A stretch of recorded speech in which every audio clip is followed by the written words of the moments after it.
Hello, Lyn. You were about to tell me the story about meeting and working with Roland Kirk. Yes. Well, I went in 1967. I toured Poland and Czechoslovakia with Georgie Fame with a small group, which included John Heisman on drums and Screaming Lord Sochi's bass player, and me and Georgie Fame as a quartet.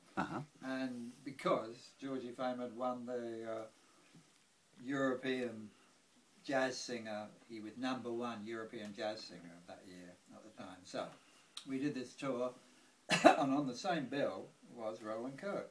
In fact, we were actually top of the bill, which is embarrassing, but then Georgie Fame being the kind of singing star.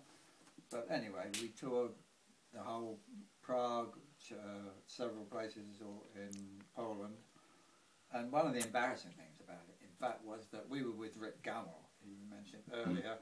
So Rick insisted on flying we flew from every gig because there were huge distances between every gig. So we were flying from gig to gig. Poor old Roland Kirk, who was blind, as you well know, but at the same, he didn't know, totally blind, but he also insisted on carrying, he would never let anybody help him, and he had about 20 instruments. So he would stagger around with all these instruments on his back, on pieces of stuck together with bits of tape, which he was famous for, and he travelled on the coach, with the rest of the kind of plebs of the rest of the company, So while we were flying from place to place. And Rick Gunnell was the booking agent. Yeah, and he travelled with us, as he always did on any good gigs. When we went abroad, Rick was always there. He liked to take the perks and whatever. When we were in Denmark, he chartered a plane. Anyway, we played. That is what we did in Poland. That had an extremely good internal flight service in 1967. This was. But anyway, we toured together.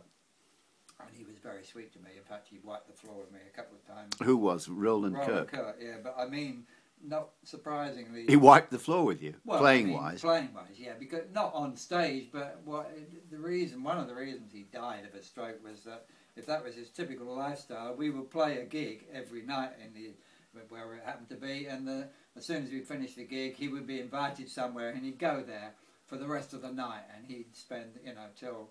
6 or 7 in the morning he would be playing, and in one particular time he invited me along, and well, I did okay, but not as well as John Heisman. He did a lot better at the time. Anyway, that's it.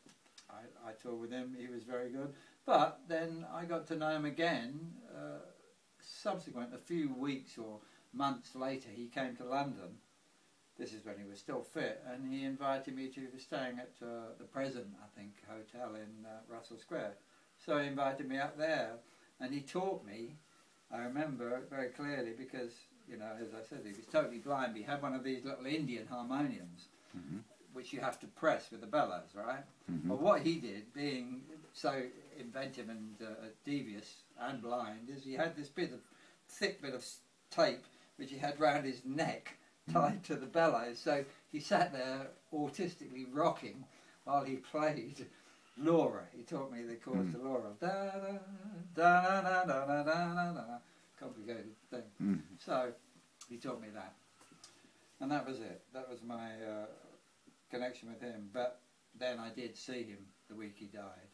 He was in Ronnie Scott's. He died that week. I mean, he had a stroke.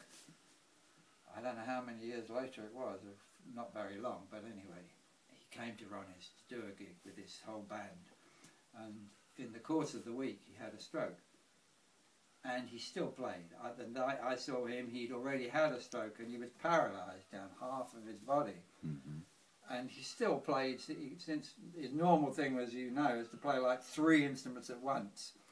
He was down to playing 1 instrument with 1 hand. But he still played fantastically. He played superbly, in a kind of heart-rending way.